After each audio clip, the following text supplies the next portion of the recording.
Hi friends, grateful you're here. So a crazy thing happened. We hit 1K. Wild. So grab a warm bevy, get cozy, because we're gonna do a little chatty 1K Q&A.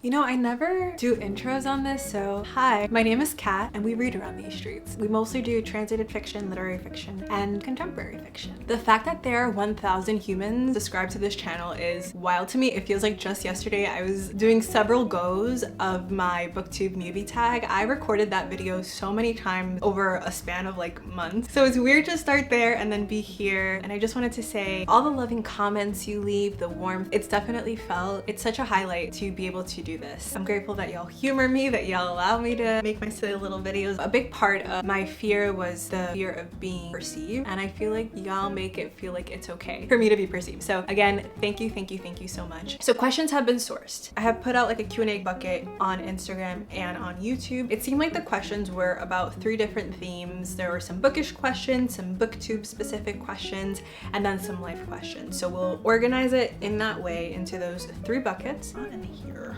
Also, don't tell Bookstagram, but I think Booktube is better.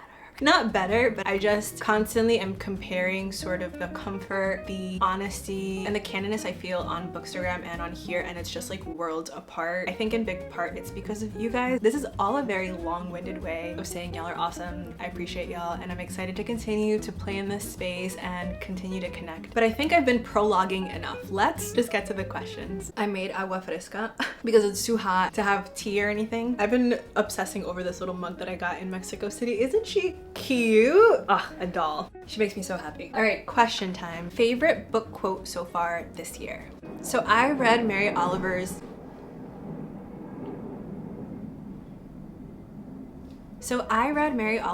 Upstream earlier this year. I remember that every time I would pick it up, I would read it sitting really still, because it was kind of like approaching something in nature where you're just like, you want to admire it, but you don't want it to like get scared and flee. That's how I was feeling about that book, especially the beginning parts. And I remember that there was one part where she was talking about how she was sort of getting on her hands and knees and walking through nature like a fox, because she wanted to see it from a different perspective and she wanted to understand the world from a different angle. She said, "You must never stop being whimsical." And then she said some other stuff. But I remember when I read that, it like knocked me back. And I don't know if it's because recently I have been thinking about whimsy, and I have been thinking about who I am as a person and what are sort of the themes that I am embodying in my life. And I think I'm hungry for whimsy, and I'm hungry for inner child things, as buzzwordy as that sounds. But I really want to like play again and be creative, get on my hands and knees and walk through the woods, figuratively. I really love that quote. Every time I read it, it feels like my heart sort of balloons and floats a little bit higher, but it does something to me. So yeah, that was one that really resonated with me, I think, because of where I am currently in life and the questions I'm asking of life. Question 2, absolute least favorite genre. I am such a finicky reader. It has to have delicious writing, but also be a little bit weird, but not so weird that it like veers into fantasy, but also should have some elements of magical realism, but it has to teeter on like realistic magical realism, because as soon as I feel like that slip from realism, I'm out. Which is all to say that I'm not the biggest fantasy reader, I'm not the biggest sci-fi reader. Mostly, I think sometimes with realistic things or hyper-realistic things, there are sensations of it being like fantastical, and that's kind of what I like. I like feeling like I'm grounded, but also fuck me up a little bit. But once I'm asked to like suspend disbelief too much in a world that's like not really rooted in our reality, it's not that I won't do it, it's just not something that I have a tendency towards naturally. I would really like to read some science fiction. I have a bit of Ursula Le Guin here. I would love to read Octavia Butler. So they are on my list. It's not that it's like I don't like this genre, it's just not something that I gravitate towards naturally. And then horror, I also don't read, but that's 100% absolutely because I am a pendeja, not because of the genre. I wish, because I think sometimes like the realistic weirdness that I like can sometimes step into horror. Like for me, Samantha Schweblin, and I even like felt a little bit of horror when I was reading Days of Abandonment. I know it's not a horror, but sort of that like fever dreamy, I don't know what's happening, I'm stressed. Those things feel really horrific to me. I remember I read like Cockfight and I was absolutely horrified. You can microdose horror to me and I will be thoroughly spooked. So I can't imagine like dipping into like full screen horror. I am just too faint of heart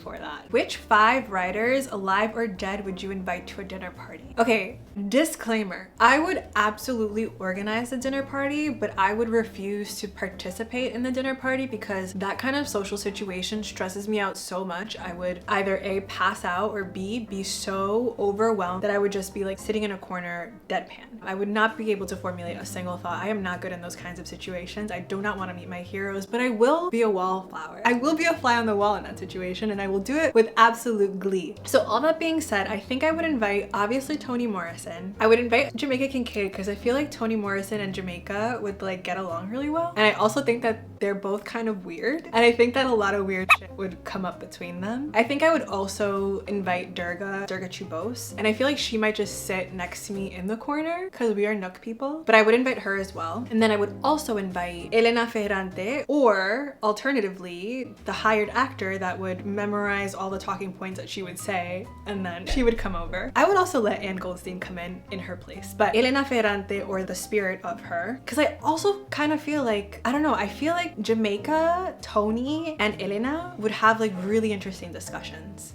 And then I would invite Gabo. I would only invite Gabo because when I read Latin American Writers at Work, the interviews around him, which were not really interviews, they were like capturing his presence at a workshop, were so darling and so touching and like so inspiring that I would love to see him in a room. So those would be, I think, the 5 people that I would like to watch them in a fishbowl and observe, but I wouldn't want to be part of the dinner party at all. No, thank you.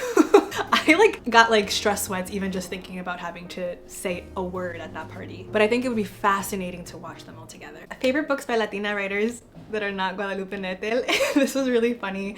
Am I obvious about my love for Nettel? So it's funny, my relationship to works by Latin American writers is one that's a little bit tense for me. I am a Latina, but I feel like when I started to venture into books by Latin American writers, something that I was finding was that Latinidad is so broad, and I think there's often a lot of erasure or putting central one type of Latinidad and then like using other diasporic parts of it as caricature. And so often when I read books by Latin American writers, I found that I was often being offended because it was caricature, or I was completely erased from the conversation. Hey, Editing Cat here. I just wanted to contextualize this a little bit. I say all of this as a Black person who happens to be Latina. When I mention caricature, what I mean is caricature of Blackness. When I say erased, I mean that there is a specific type of Latino that is often centered. Blackness is used as a measure to distance, and we are so frequently othered. And then sometimes, and this is personal, but sometimes what I felt in these types of books is that there was a reach towards whiteness. It was just, it was a weird mix of feelings for me. Then as I started to figure out my literary taste a bit more, I started to lean into translated fiction. So a lot of Luiselli, Schweblin, Ospinal, and I started to find more of a home or a playground in these books. The stories were weird, the stories were hyper realistic. There was this element of magical realism that I very much felt drawn to. And this is not to say that translated fiction by Latina writers are not without fault. Latinidad in literature for me, and like reading books, own voice books, has been sort of like this private tension that I've been contending with. But I have read some books that, like, if I put all of the things aside, I have really thoroughly enjoyed. So Isabel Allende, and this is partly a little sentimental, but she was the first book that I read in Spanish, and so hold a very dedicated and carved out space in my heart for her. Okay, and I know I just said that I often don't feel reflected by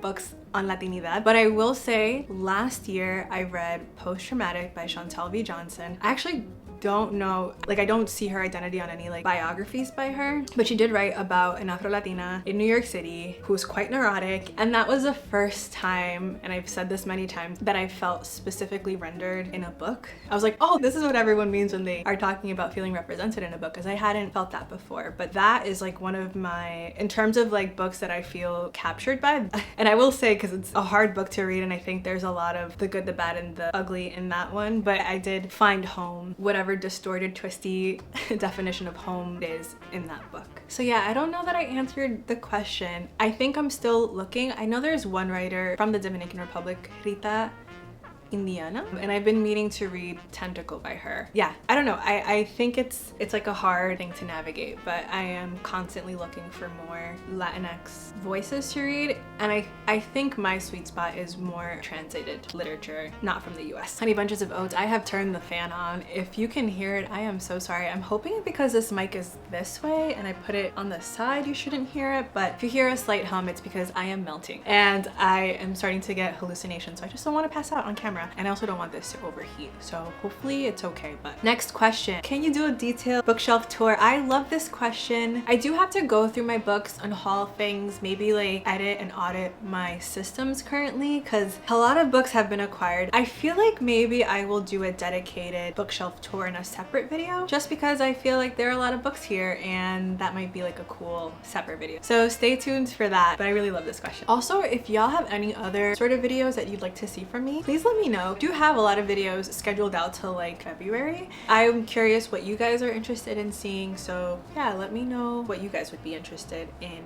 me making here. What is your favorite line, quote from your favorite book that you always think about, and how does it make you feel? I also really like this question. I want to be a quotes girly so dang bad. Like my ideal situation is like candlelit night, me reciting poetry to a cuddle buddy. Like that is who I want to be in life. But alas, I am not the quotes girly. I am a vaguely recall girly. I think it's because I have so many different, like I start a lot of it. And I'm so bad at like keeping to a single thing. So like I have a quote journal, but it's on like really nice paper. So then I hesitate to write in that, or like I have to draft it before I write in that, which is like a barrier to doing it. So then I don't do it. I have a WordPress for quotes, but I'm abysmal at doing that as well. I've been trying to do comment placing, but I'm finding a little bit of pressure with that too. Not so much in like ruining the pages, but I kind of want it to be like thinky and elevated. So I've just read like Really Great Actually, which is a total rom-com. And I'm like, I'm not gonna sully my commonplace book with quotes from a rom-com. I'm constantly wanting to be the quotes girly, but I have to find a way to just like collect my quotes. All of that being said, there are some quotes that I have hyperfixated on. The first, you go and I'll stay and we'll be okay. I have been battered by these last lines and I love them. I think about them often and it's not profound or anything, but it just does something to me. So that's a favorite line. I also, when I was reading Eva Luna, there was one scene where she talks about her mother as a storyteller, and the magic and the breadth of the imagination, the love in storytelling was so well captured in this passage that I ripped out the page from the book and I hung it on my wall. It's currently up and it's one that like fills me with so much warmth. I love that quote. And then obviously there are a ton of like Toni Morrison quotes. There's one here. She can find nothing, for he had left nothing but his stunning absence, an absence so decorative, so ornate, it was difficult for her to understand how she had ever endured without falling dead or being consumed his magnificent presence. An absence so decorative, so ornate, please. So good, she's so good. There are actually a ton of quotes. I feel like my most quotey book is Sula by Toni Morrison. The part also where her mom's like, when are you gonna have a kid? And she's like, I'm not trying to make anyone else, I'm trying to make myself. I love that quote. I do have a couple of like quick recall quotes, but the dream is always to become a quotes girly, so I'm working on it. Do you follow any book awards or literature awards? I don't personally follow any book awards, but I will bandwagon if other people are talking about them. So like tons of people were reading along with the booker and I was like peripherally interested. There used to be this podcast that I listened to and they used to have this like book world conversation. So they would talk about all the awards and all the lists going around, and that was like my favorite thing to listen to. But yeah, I love hearing people talk about it and I will bandwagon on it, but it's not something that I of my own accord will look up or anything. One fall book recommendation. So I want to say like Writers and Lovers, Sirens and Muses, that book by Natalia Ginsburg where she shoots her husband in the head. What's that one called? Dry Heart. But I don't know if these are like fall books or if I'm just like recalling them as fall books because I read them in the fall. Another book that I really like, and it's kind of,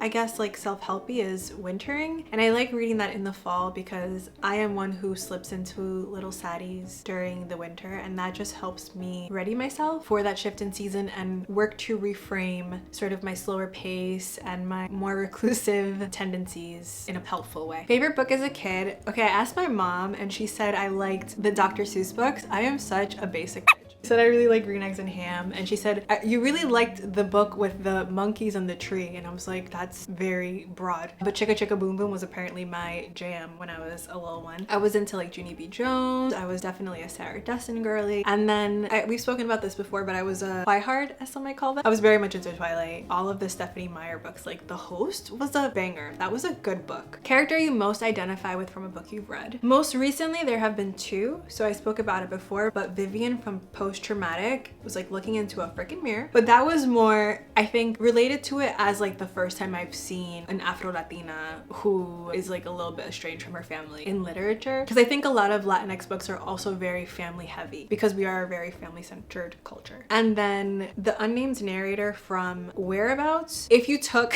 Vivian from Post Traumatic, took all of the stuffing out of the unnamed narrator of Whereabouts and shoved it into Vivian, those two would be me. So those are the characters that I have felt most captured by, reflected by, have related the most to. The good, the bad, the ugly, the neurotic, the flailing. This is awful things about me, but we are who we are. A book you are afraid to tackle. So I last year bought Roberto Bolaño's 2666, and oh, it's not in frame, but it's like that big book on that top shelf. I keep saying I'm going to read it. I don't think I'm tackling that book for years, but it's one that I would like to read. Also, Luis Borges's Ficciones is another one. I actually got a new copy in Mexico City, and it's the cutest thing, and I was hoping that having a new edition would sort of get me to Ficciones, especially because I keep seeing, I feel like I had inherited ancestral fear towards that book, but I have been seeing recently people read it and like be able to access it in not an academic space. So I'm hoping that maybe that's something that I can tackle sooner than 2666, because 2666 is also a brick of a book. But yeah, those are two that I'm really interested in.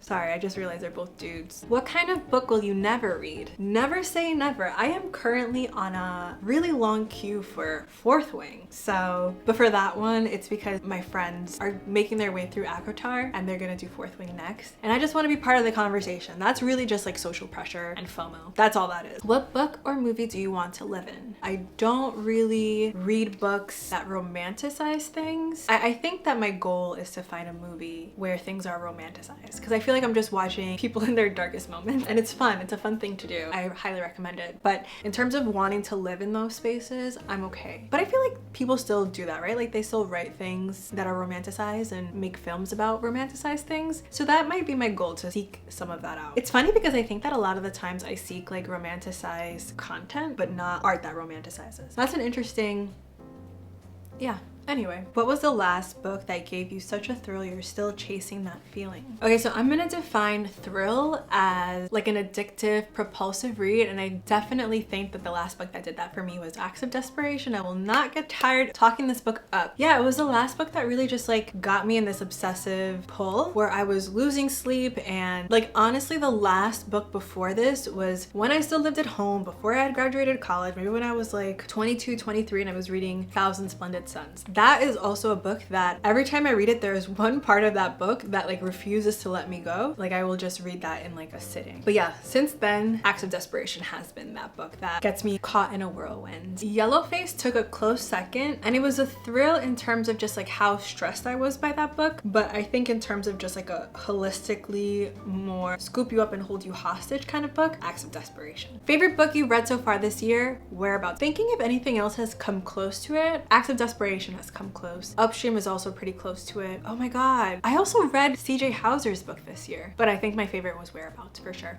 I think in terms of like how I would categorize a favorite is like how sticky was it while I was reading it, and then how much residue was left over after I finished. And if I think about that, even though it took me like a couple of hours to read Whereabouts, I didn't stop thinking about that book for like 3 weeks. I thought about it for a very, very long time. It was just like one that I couldn't stop thinking about. So yeah, in terms of the mental space it occupied, I will say Whereabouts. Do you annotate the books you read in? And if so, what is your technique? Yes, I do annotate my books. I love annotating my books. For a while, I was kind of like, oh, if I really love this book, I kind of don't want to ruin it. But I think marginalia is so beautiful, and I think not only is having a conversation with the work that you're engaging with, not only is that very beautiful, but also I'm a big rereader, and so I love to see what it was that sort of captured me the first time, measure what my relationship is to that thing that was so striking that I had to vandalize it almost and see if I still have that reaction to it. So yeah, I think it's wonderful sort of like tick on the wall to see your own growth as a reader, to see parts of yourself or previous versions of yourself, and also just a way to engage with writing. I also think that like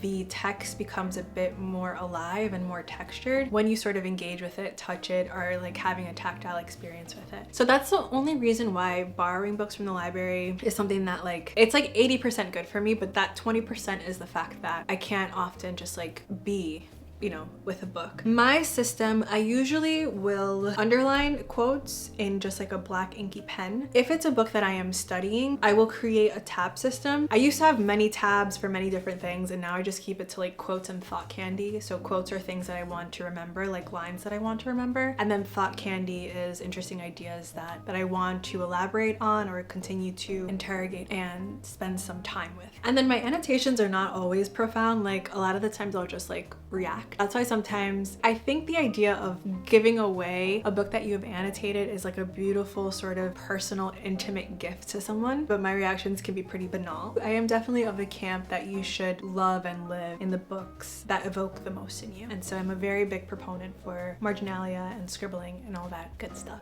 What is your biggest literary hot take? Okay, I have so many, but as I've mentioned before, I am a pendeja. There are a few people who are the unfortunate recipients of my hot takes. I sometimes feel like I don't want to, I feel like these conversations do better in like smaller private spaces where you're not just like leaving something, where you can sort of like engage in a conversation. So I know you said don't be shy, but I am very shy. If you would like to discuss offline some literary hot takes, we can definitely do that. But I have like panic about putting anything controversial and just leaving it here without context. I'm sorry, but there are many. All right, that is it for bookish questions. Let's switch on over to Booktube specific questions. What is your favorite part of the video making process? So I definitely think that editing is my favorite part of making videos on YouTube. I think that this can be sometimes a little bit taxing. I have had to reframe my thinking around filming because I think sometimes I put a lot of pressure on myself. So I constantly think of this as like voice noting my friend. That way there's less pressure and I can be a little more candid. But when I'm sitting on iMovie, remember that like whole flow conversation? I feel like there have been episodes of my life where I have found things that allow me to fall into flow state. Editing is something that like once I start, I will I will lose track of time and will be editing things for like hours and not realize the passage of time. And I really enjoy that feeling. And I think it's like a place where I get to express creativity. I get to splice, communicate something that might not even have been captured in this like raw iteration of the thing. So I do think it's like the most like creative playgroundy part of making videos. Yeah, so I really like editing, and I'm trying to remind myself to continue to learn things within editing. I think that iMovie can be like the formulaic thing that once you sort of get the gist, you do automatically. But I'm trying to remind myself that as soon as something becomes automatic, introduce a new thing to learn. What is your favorite Booktube video that you've made so far? Okay, so there are a ton of videos that I had a lot of fun editing. The reading retreat was really fun to edit. My reading 100 pages a day video was really fun to edit. The New York bookstore vlog, anything that like has been with others has been really fun to spend time splicing and putting together. However, I feel like every time a video is published, I don't look at it again. I almost feel like embarrassed to watch it. But yeah, as a finished product, it's hard for me to pick one because I don't feel like they belong to me anymore. And I have like perfectionistic mindset where I was like, oh, I could have done that better. I could have cut that out. No one really cares about that part. So I see like all the blemishes in my final product, but the process of a lot of videos have been a lot of fun. What do you wonder most about the Booktube community? Is there a group chat? Actually, I don't want to know. That's so stressful. I don't want to know. How did you get into Booktube, and who was your gateway booktuber? I didn't know Booktube was a thing. I think it was someone had shared a video of Rebecca and her like different type of readers video. I was like, oh, this is a good video. And then I think that's when I saw her whole playlist and I was like, oh, it might have been like a year into my Bookstagram. And I was like, oh, I didn't know that people made YouTube videos. So I remember asking people for their favorite booktubers. And then I remember like me and Ivana had shared, she had recommended like Ali. So yeah, after I found Rebecca's video, Rebecca mentioned Iggy, and then I started watching Iggy's videos, and then the algorithm did its thing and I found found literary booktube. I was like kind of by chance. Yeah, and then in terms of how I started booktube, so Ivana and I had spoken about it being a resolution for 2023, and Ivana was on her shit. She had recorded a video and she was like ready to go, and every time I would record myself, I could not like watch it. I could not stand seeing myself talking. So I was like, I'm out. I can't do this. This is too much of me for me. And then Kat and Ivana published their videos. They started talking about like how much they were learning and the process of it all. And as you do, I got FOMO. And so I joined along with them. So I bandwagoned with their start. That's how I ended up here. So the moral of that story is that FOMO is a hell of a motivator. And it's funny because if I think about like the time it took to film myself a couple of times, to build up the courage to edit something and then put it out there, it might have taken me like 4 or 5 months to put out that first video. So it was a tribulation. It was rough, but I'm so glad I got over that nonsense.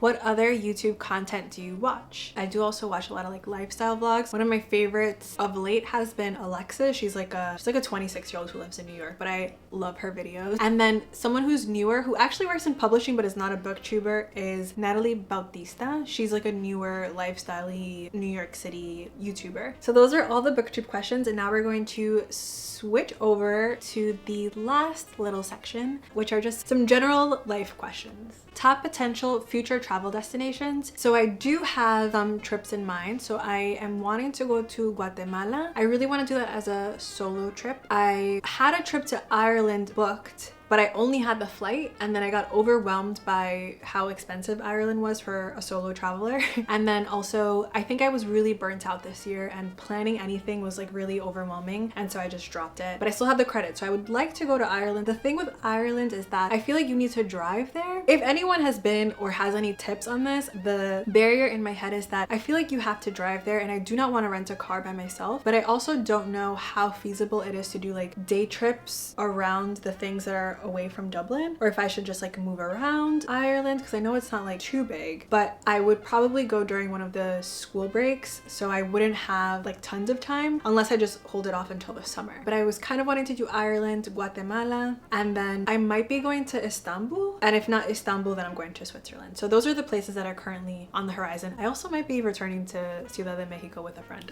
But yeah, those are the future travel destinations. Hair details and routine, cut and color. I just got my hair cut, and I get it cut by a lady in Brooklyn who's been cutting my hair forever because I have trust issues. I think the idea of pampering yourself is so lovely, and I love that for all of y'all, but I do not want anyone touching me. Getting manicures is like a lot for me. I'm always like really anxious when I'm getting manicures and pedicures. I don't like people like doing my hair. I don't like facials. I don't like those kinds of things. So yeah, the lady who cuts my hair is the lady who's been cutting my hair for years. And then the color is my mom. That's my natural hair color. I am like in my 30s now, and I'm starting to get all these white hairs, and I don't know what to do because I don't want to dye my hair, but it's also like there's a lot of white hairs and I don't want to pull them out. So I'm in this like weird, do I just let it be or do I dye? Because I feel like if I dye it, I'm not gonna find a color. I don't know how to find a color that's close to what I have, and I don't know how I would look with like darker hair, and I feel like that would just be easier. So it's like a whole thing. I use Joico. It's like I use the blue one, which is the super moisturizing one, and then I use Olaplex, and I try to alternate them because I find that Olaplex, if I use it too often, will make my hair fall out. But the few times that I do use it interspersed with my Joico, it's like excellent. And then as a deep conditioner, I use Briogeo. And then to style it, I do like the rollers. Like you wash it and then you set it in rollers and you sit in the big hooded dryer, and then your hair is done. So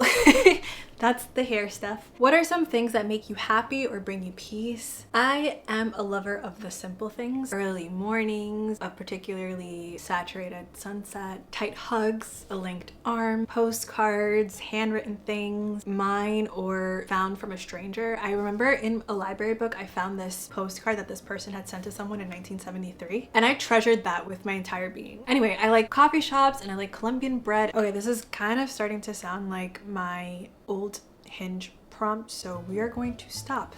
On to the next question. Do you ever think you'll leave the city? So this is actually something that I think about constantly. I think before this summer, I was really very much done with living in New York City. I was born here, raised here. I was born and raised in Queens. I grew up in Astoria. Then I moved to like a suburb right before Long Island. We moved to Whitestone. And then as soon as I graduated from grad school, I moved to Harlem. After about 3 years, I moved further uptown. I love New York City. It's all all I know. But I feel like for me, New York is a little bit malaligned with like my personality. I'm very introverted. I like nature. I like slower paced things. I like quiets and stillness. And sometimes I travel to different places. Like the place where I most saw myself last was Portugal. I really liked how small it felt. I liked the sense of safety I felt. And I kind of feel like that with a lot of places I go where I'm just like, oh, I can see myself living here. And for a long time I was like, I kind of want to try to do what I do abroad. That's always been the tension. It's kind of like my job keeping me here. And I will say I had all these feelings before this summer because this summer I really did just like milk New York City. So I was utilizing the city a lot and really appreciating it for everything it had. And it sort of made me reconsider my positionality on New York. So I am feeling like if I'm able to maintain this level of engagement with the city, then I should stay here for a little bit longer. But yeah, I don't foresee myself growing old here. Perhaps in New York, but not in the city. I feel like I need just like a slower pace, less people, more nature.